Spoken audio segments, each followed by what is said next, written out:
news coming in from Mumbai, a shocking and shameful video that has come to light of a pregnant woman who was denied admission in 3 hospitals. She was 26 years of age, pregnant. She was feeling breathless symptoms, and when she was taken to a hospital, or rather 3 hospitals that denied permission to admit her, she unfortunately passed away in the auto rickshaw itself. This happened in Mumbai, and a police complaint has also been registered. Asma Mehendi, 26 years of age, a pregnant woman who went to hospital for checkup as she was feeling breathless. She went to Bilal Hospital and Prime City Care Hospital in Kosa, Mumbai. Both the hospitals refused to admit her, saying that it is a COVID hospital and doesn't seem important enough to admit her, as she did not get treatment on the spot. Alicia, my colleague, is picking up all the details. Alicia, this is highly shocking. The woman passed away. She was pregnant. She was 26 years of age, and it was an emergency. 3 hospitals who refused to admit her. What all had happened?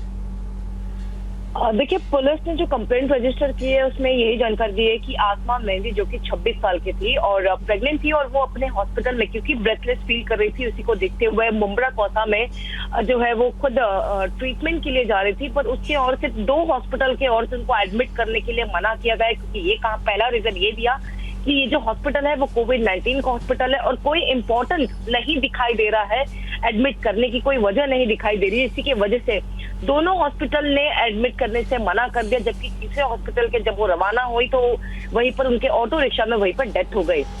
Police इस पूरे मामले को लेकर complaint register की है दोनों hospital में, एक बिलाल हॉस्पिटल और दूसरा प्राइम सिटी केयर हॉस्पिटल, जिन्होंने ये 2 हॉस्पिटल है जिन्होंने पहले उस प्रेग्नेंट लेडी को जो है सबसे पहले डिनाई किया था एडमिशन के लिए, और उसके बाद जो है इस पूरे मामले में अभी फिलहाल पुलिस जो है वो जांच कर रही है। जी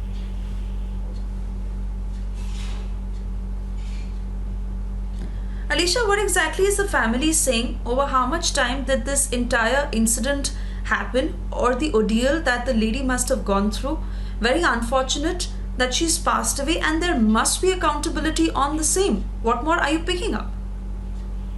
देखिए, 28 मिनट का ये मामला है जहां पर सुबह ये लेडी अपने हस्बैंड के साथ जो है एक ऑटो रिक्शा में निकली थी हॉस्पिटल जाने के लिए, क्योंकि वो प्रेग्नेंट थी और दूसरी ओर से उनको ब्रेथलेस फील हो रहा था, उनको सांस लेने में काफी दिक्कत हो रही थी। इसी को देखते हुए उनको तुरंत हॉस्पिटल लेके जाया जा रहा था, पर मुंब्रा कोसा में जहाँ पर वो खुद रहती है, मुंब्रा में रहती है, और वहीं पर ये 2 बड़े हॉस्पिटल है, बिलाल हॉस्पिटल और प्राइम सिटी केयर हॉस्पिटल, जहाँ पर उनको एडमिट करने के लिए लेके गए थे, पर दोनों हॉस्पिटल ने मना कर दिया। खास तौर पर जो रीजन एक बताई गई, जहाँ पर ये एक तरफा बोला ये कोविड-19 का हॉस्पिटल है और इस समय जो है ये कुछ इंपॉर्टेंट नहीं दिखाई दे रहा है इनको एडमिट करना, तो आप दूसरे हॉस्पिटल ट्राई कीजिए। इस तरीके के जो हॉस्पिटल के ओर से जो एडमिशन दी गई थी, उसके बाद तीसरे हॉस्पिटल पर फिर से वो कोशिश करने के लिए जा रहे थे कि उनके ऑटो रिक्शा में ही उनकी डेथ हो गई।